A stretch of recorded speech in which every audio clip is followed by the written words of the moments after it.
Hello everyone, it's Sexy Ant Wolf with his morning voice here. Konichi fucking wa.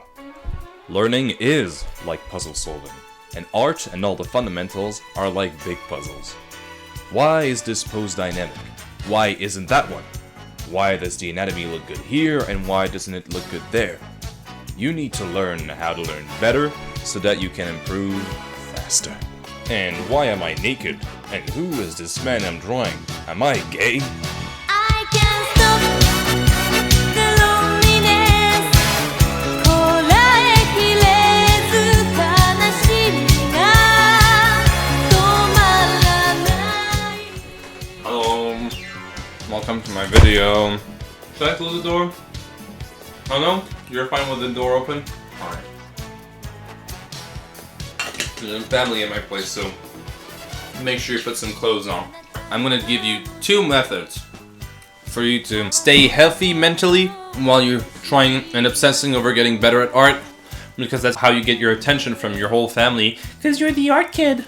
I have a little notes here that I'm gonna read. You guys ever go to Italy? I know my boy Julius is gonna love these. Panty Stellar. Mamma mia, che bene! So, here's the 2 exercises. First up, I'm gonna, because you guys need to get your attention here. I need to get your attention. So you're gonna make a big file. And you're gonna finish this tomorrow, whatever your username is. You can probably download mine in this. You're gonna go on Pinterest, then go find a bunch of references of your favorite artists and favorite images and whatever. And then all these images that you got, and you put them in the big file, stack them all together, make a nice reference page.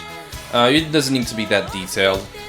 And now you're gonna go over it and break down the structure, and then you can add whatever on top. That's the good thing, is that there's no expectations. Stop it. Don't try to make the character that you want. Stop trying to make it look good.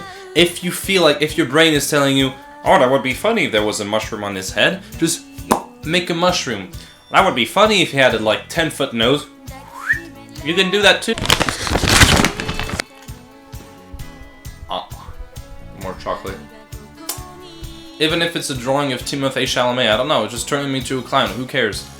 Nobody, and if you can even have a little giggle at yourself, it's the best. Yeah, there's one thing I do, and I'm gonna show it to you. I have these little things I call Raphael, it's a French name. And it's my boy, Siren Boy, or like, he's my best friendo, that actually named them.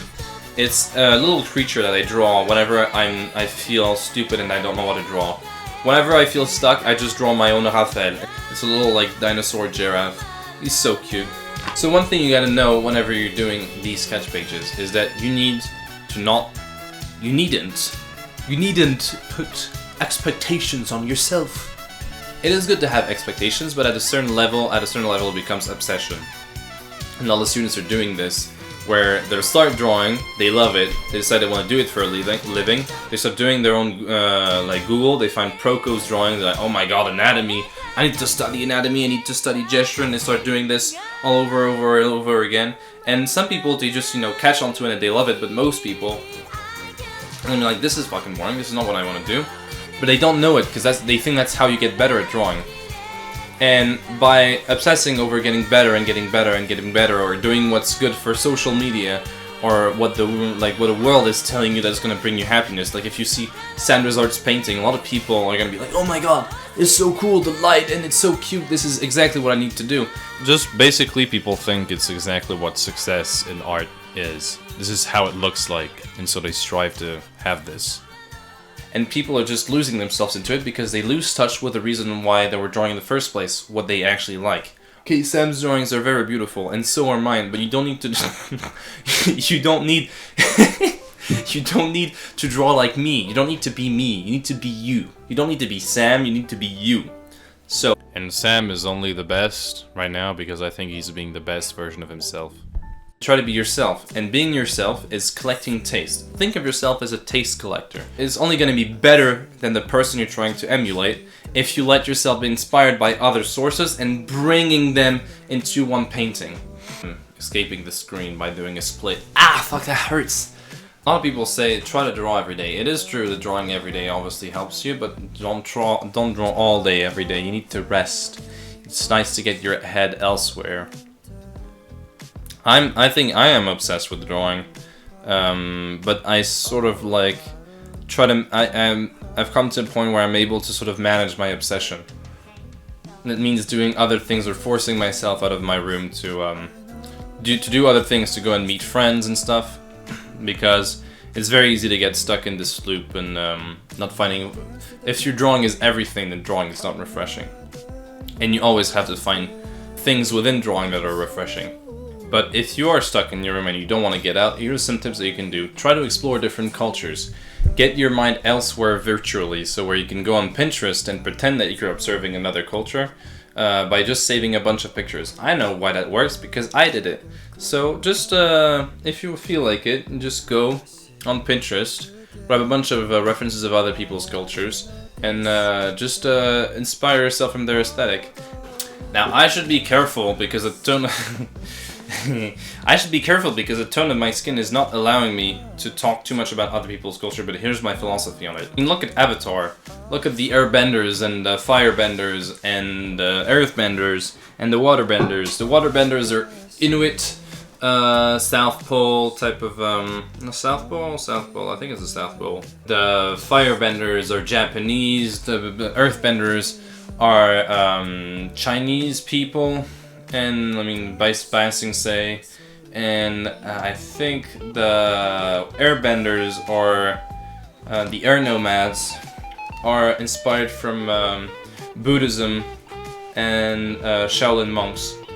If you use a culture's aesthetic for something, just don't leave it to the aesthetic. Try to do it respectfully.